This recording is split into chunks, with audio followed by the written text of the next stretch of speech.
Mobile number 9511 096 014।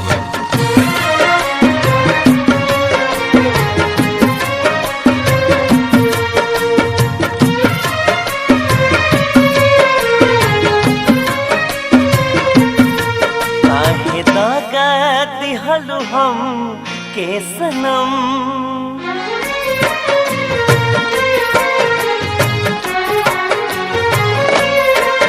काहे दागा दिहलु हम के सनम, याद कर के तो जन्मो जन्म।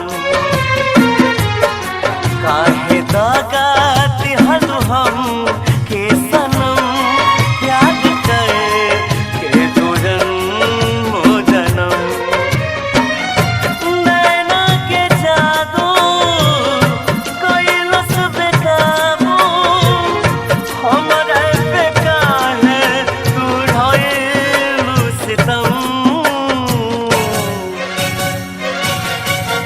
काहे दागा दिहलु हम के सनम, प्यार कर के तू जन्मो जन्म।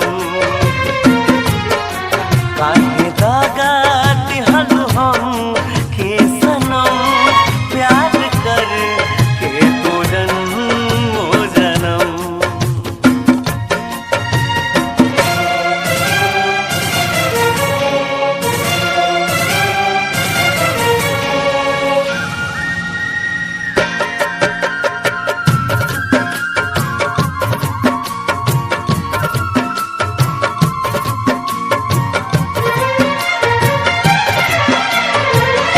तोहरे से कहे हम पे रितिया लगवली, हो गईल गलती हमसे बड़ भूल गईनी।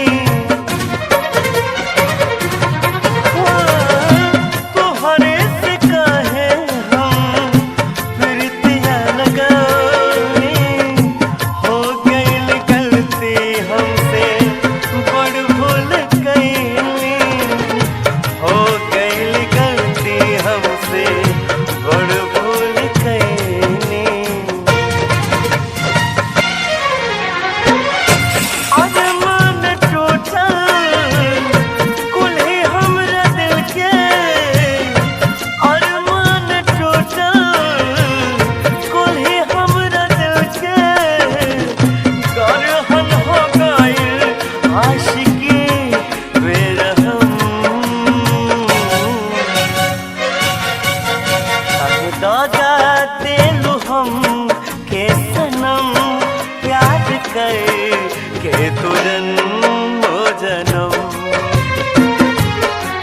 काहे दागा दिलु हम के सनम, प्यार कर के तू जन्मो जन्म।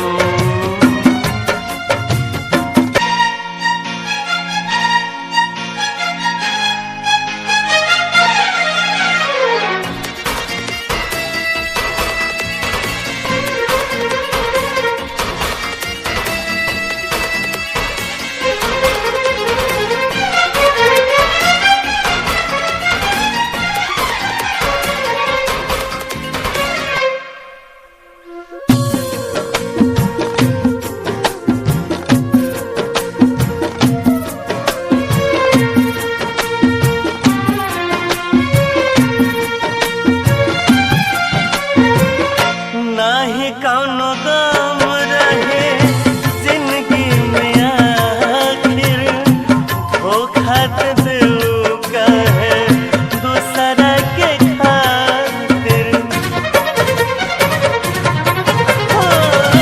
नहीं कौनो गम रहे जिंदगी में आखिर, धोखा दे दिलु हमके दूसरा के खातिर।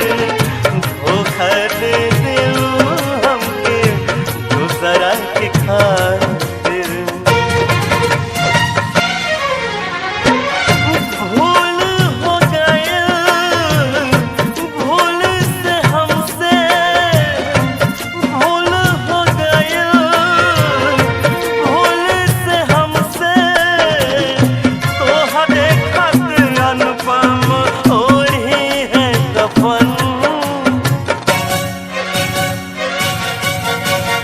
दौगा